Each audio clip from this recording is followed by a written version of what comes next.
Thank you very much, Deirdre. Thank you very much. Good afternoon. I'd like to thank IBC for inviting me to speak today. It is the third time I've had the honor of coming here to speak. About this time last year, when we had this conference, Congressman Jeff Fortenberry had just introduced House Concurrent Resolution 75 to declare that the attacks on Christians and other ethnic and religious minorities going on in Syria and Iraq were war crimes, crimes against humanity, and genocide. I was proud to play at least a small part in helping to put that resolution together.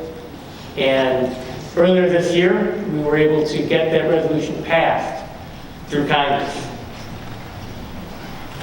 Soon after that, Secretary of State John Kerry made a statement that the United States knows that ISIS is committing genocide against Christians.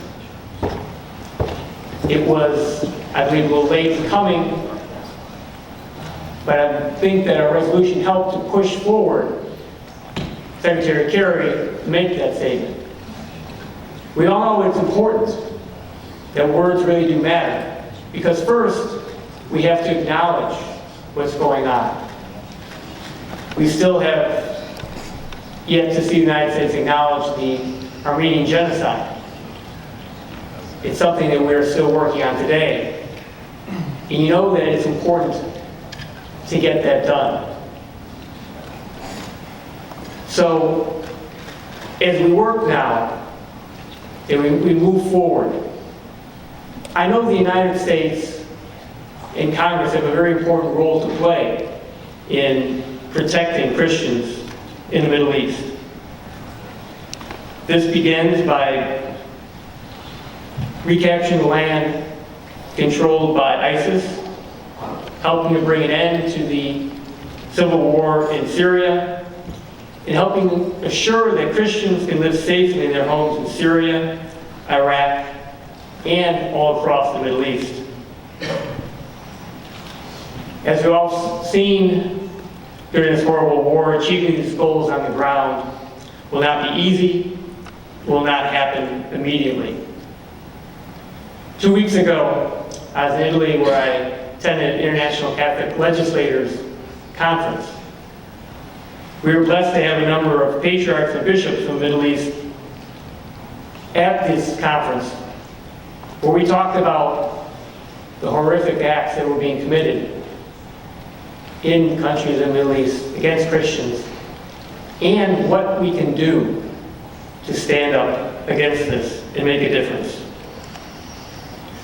I think that the turnout of members of Congress that you've had come to speak to you this afternoon shows the dedication and how important it is to many members of Congress that we do act. Because we know that the U.S. can do more than we have already done to help these humanitarian crises and help shape a more peaceful region for the future. First thing I think we need to do is make sure that the United States is not arming anyone who is committing atrocities in Syria and Iraq. It's a very, very complicated situation right now. But that certainly is critical, that the United States make sure we're not helping anyone who's committing these atrocities. We must also work with our allies to establish a proactive strategy which demonstrates the same strength and courage that those who are being persecuted are showing every day in the face of atrocities. Freedom of religion, freedom to practice their religion, is a universal human right and should never be arbitrarily abridged by any government or group. We need to commit to help refugees and those who are internally displaced, including providing necessary support to Lebanon and Jordan to maintain their stability and security. Right now, there are over 1 million Syrian refugees in Lebanon and over 600,000 in Jordan. If either of these countries become unstable an internal conflict occurs, it can spark a larger regional war, which would be devastating, especially for Christian populations that are already suffering. I'm not up here to say that any of these solutions are easy. But I am saying it is our obligation to do something about it. I thank IDC, I thank all of you for the work that you are doing. We need to do more to let the American people know what is going on and why it's important to help. I think that's one thing that you can certainly help us out with. We're doing all that we can to convince our constituents it's something the United States should do. The U.S. needs to do more.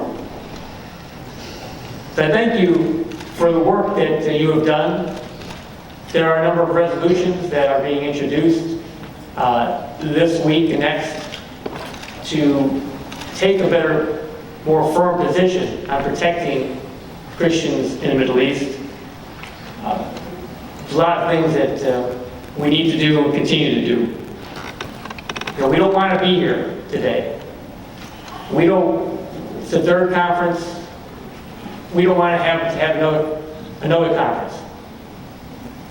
But we have to face the evil and have the courage to act against it. By working together, we can save lives and make the world a safer place for everyone. It's our duty, I certainly believe it's my duty as a Christian and as a human being to do something. So together, we will continue to move forward until all are able to live in freedom in the Middle East and around the world. Thank you very much, and God bless.